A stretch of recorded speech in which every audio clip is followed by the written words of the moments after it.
The Chiefs just brought in a bigger-bodied wide receiver that was known for taking the top off of defenses in college, and while he has an uphill battle to make the 53, they liked what they saw in him enough to sign him to the roster. So I've got to talk about that, 6 Chiefs rookies getting drafted by the UFL, training camp standouts, and more. But first, how about those?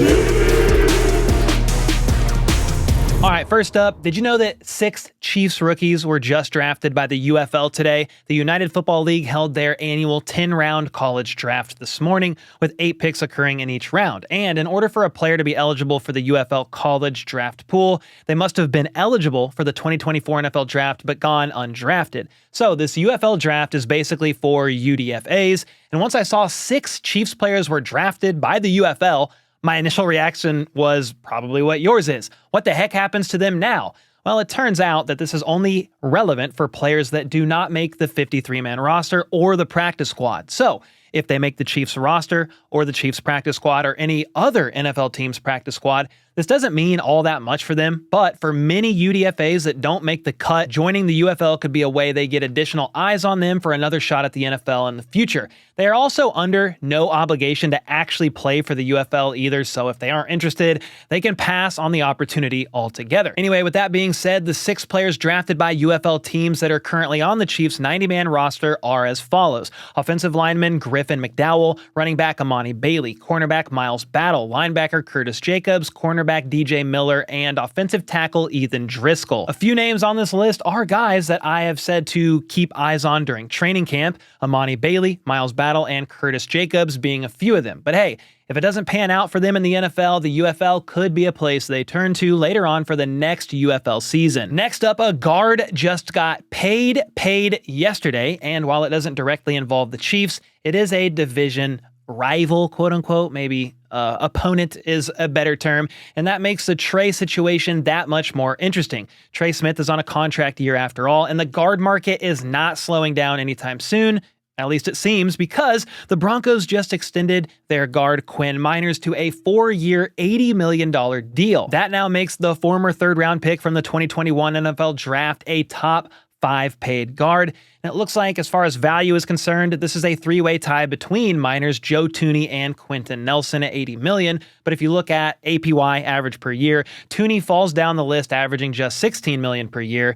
And you can see Miners here in the top 5. I do think Trey Smith is going to command right around that $20-ish million a year mark, which would be pretty difficult for the Chiefs to do at this point in time unless they released Joe Thuney after this season. He carries just $10.9 million in dead money in 2025, so you could part ways and save like $16 million to lessen the blow and extend Trey Smith. But that's going to depend on a couple of things. Does Trey Smith, first off, want to test the market and see how much he can get? The Chiefs could offer him something, but he could make millions more per year on the open market. And then, if you are the Chiefs, what do you do if Thuney comes back strong from this torn pec injury and has an absolute monster year? This is going to be a tough decision, and I am glad I'm not the one that has to make tough decisions like these. But speaking of Joe Thuney, we had some moves officially happen today that were announced by the Chiefs themselves. Most of this was shared by Andy Reid yesterday during his presser to open camp up, but made official today, with the only surprise here being they signed a new wide receiver. And yeah, he was out there practicing today. I'm going to get to that here in a moment, but before I do, the Chiefs placed defensive tackle Derek Nnadi, defensive end Charles Omenihu, left guard Joe Thuney, and cornerback Jaylen Watson on the active PUP list. Then they placed defensive end BJ Thompson on the non-football injury list. And as a reminder, all these guys still count against the 90-man offseason roster, but they can be activated at any point ahead of roster cuts from either of these lists. Now, let's get to the receiver they just signed. Kyle Sheets went undrafted in the 2024 NFL Draft, but signed a free agent contract with the Saints immediately following the draft. He was waived prior to training camp, but earned a tryout opportunity with the Chiefs.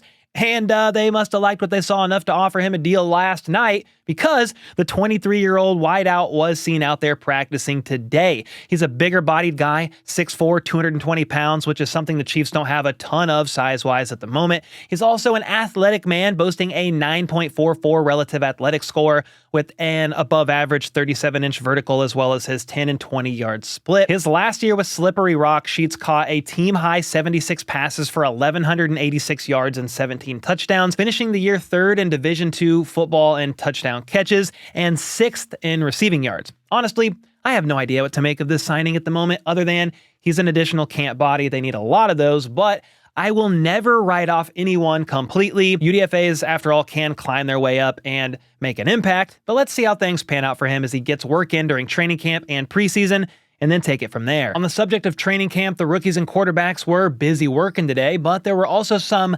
non-rookies out there in attendance, according to Pete Sweeney of Arrowhead Pride. Those players were offensive lineman Jason Godric, tight end Garrett Prince, who had a standout catch today, according to Matt McMullen, over the middle of the field. Then linebacker Leo Chanel, safety Trey Dean, defensive end Truman Jones, and finally cornerback Nazi Johnson were also out there in attendance. 2 other players that are on the PUP list, Nnadi and Jaylen Watson, were seen out there rehabbing, with Charles Omenihu joining his teammates on the field, but without a helmet to watch along. All in all, there were 37 players out there at the first of 3 practices they will hold before the veterans arrive. I just want to say that Travis Kelce is currently in Germany watching a Taylor Swift concert, so he's probably arriving on Friday completely jet lagged. Anyway, prior to practice, there was a punt god sighting of Matt Araiza, who recently won the punter battle over standout UDFA Ryan Rico. However, the punter battle may not be completely over, because Patrick Mahomes was also out there practicing punts today.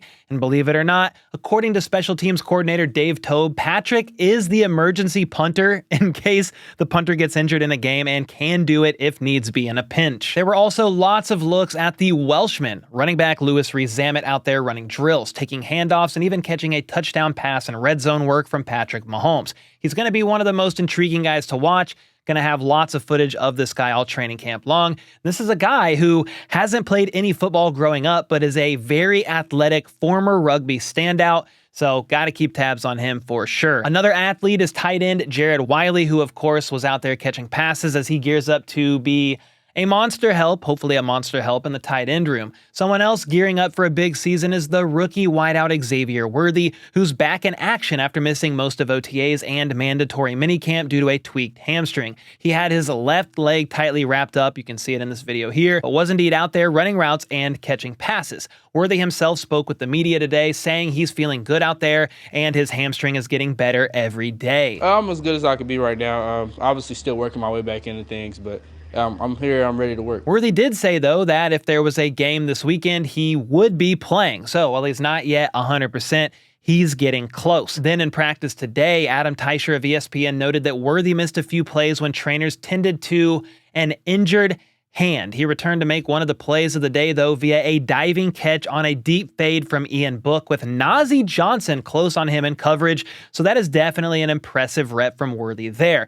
Anyway, when he spoke to the media, he was asked about the hand injury that happened during practice, and Worthy kind of laughed it off, saying he just jammed his finger a little. He's fine, though. It's part of football and not a big deal. And even though this was his first time back out there in a while, he was around during all OTAs, taking mental reps right alongside offensive coordinator Matt Nagy, so he feels good about where he's at, all things considered. Worthy did mention, though, that it was a bit frustrating to miss all of that time, since he was very healthy through most of his college career. Me in college, I never missed a game, never had no injuries really, so just having that happen, I mean, like I said, it's kind of frustrating, but I got a chance to learn and get better in a different way, learning the playbook, so I mean, it was good in both ways for me. The 2 main things he emphasized this offseason while dealing with this injury was learning as much of the playbook as possible and rehabbing in order to get back out there.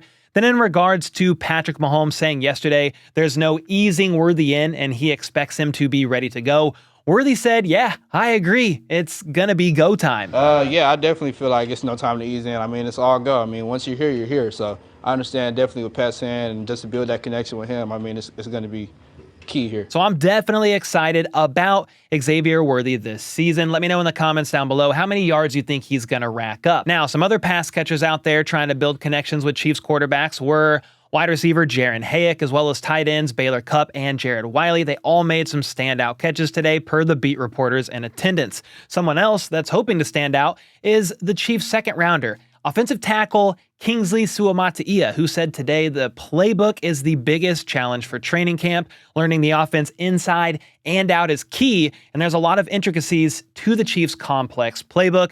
And with the left tackle spot up for grabs between Kingsley Suamataia and Wanya Morris, Kingsley said that Wanya is a great guy. They are both working as hard as they can, and he's got nothing but love for Wanya, but it's business at the end of the day on who the team decides is going to get that starting spot. Kingsley aims to showcase his athleticism and how fast he can get off the ball to protect QB1, and he continues to learn even more from the legendary offensive line coach Andy Heck. Heck is big on the little things and putting all those things together for each player to make it their own.